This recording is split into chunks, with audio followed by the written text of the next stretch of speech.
Assalamualaikum warahmatullahi wabarakatuh. Perkenalkan, kami dari kelompok 2.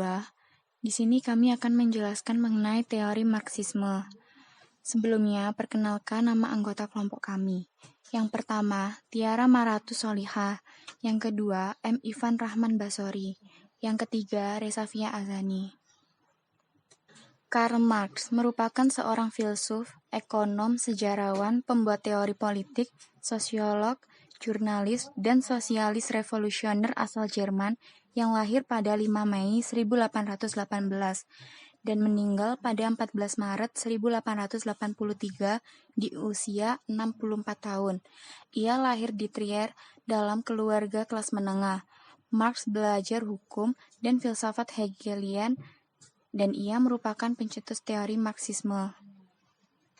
Teori kelas Marxisme bertumpu pada pemikiran bahwa sejarah dari masyarakat yang ada sampai sekarang adalah sejarah perjuangan kelas. Dengan kata lain, teori kelas beranggapan bahwa pelaku utama dalam masyarakat adalah kelas-kelas sosial. Misalnya saja, keterasingan manusia adalah hasil penindasan suatu kelas oleh kelas lainnya.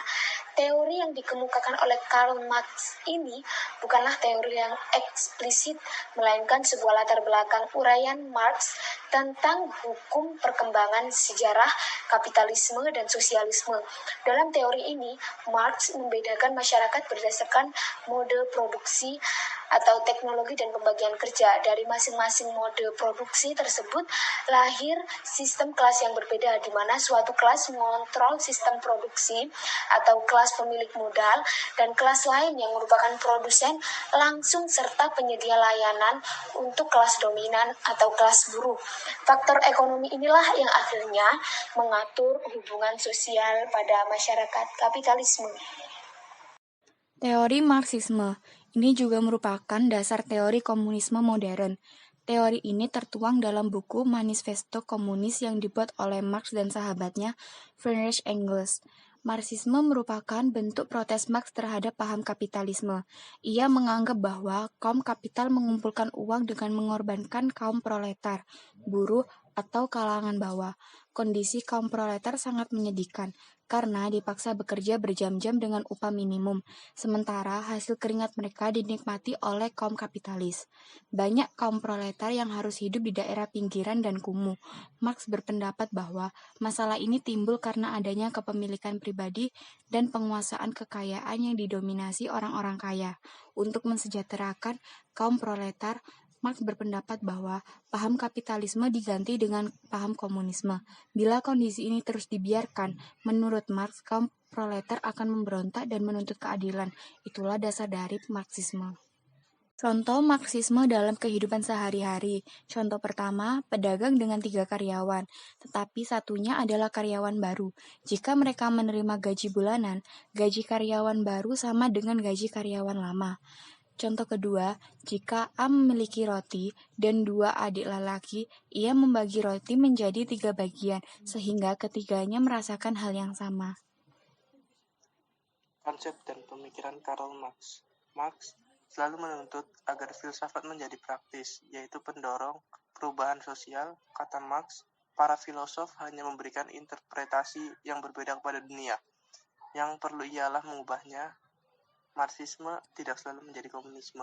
Komunis adalah partai yang didirikan oleh Lenin pada tahun 1917, di mana menggunakan ideologi Marxisme-Leninisme, dan mereka selalu mengklaim penafsir tunggal atau yang paling absah terhadap ajaran-ajaran Marx.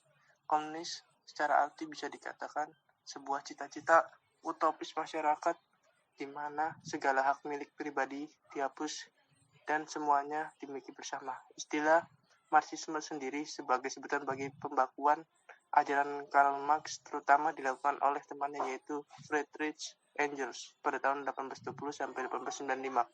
Sedangkan tokoh teori Marxis Karl Kautsky pada tahun 1854 sampai 1938, George Lucas menegaskan bahwa Marxisme klasik adukan Engels dan Kautsky itu menyimpang dari apa yang sebenarnya dimaksudkan oleh Marx.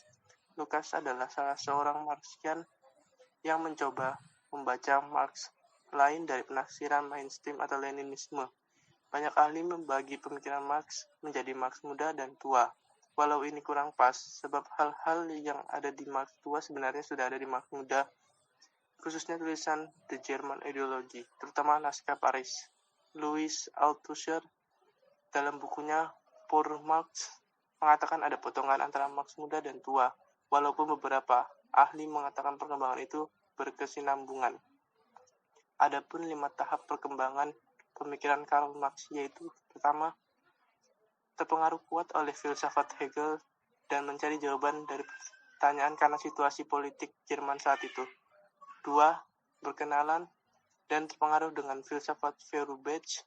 Pembahasan berubah menjadi politik yang menjalankan oleh Prusia yang menindas Jerman sebagai ungkapan sebuah keterasingan manusia dari dirinya sendiri.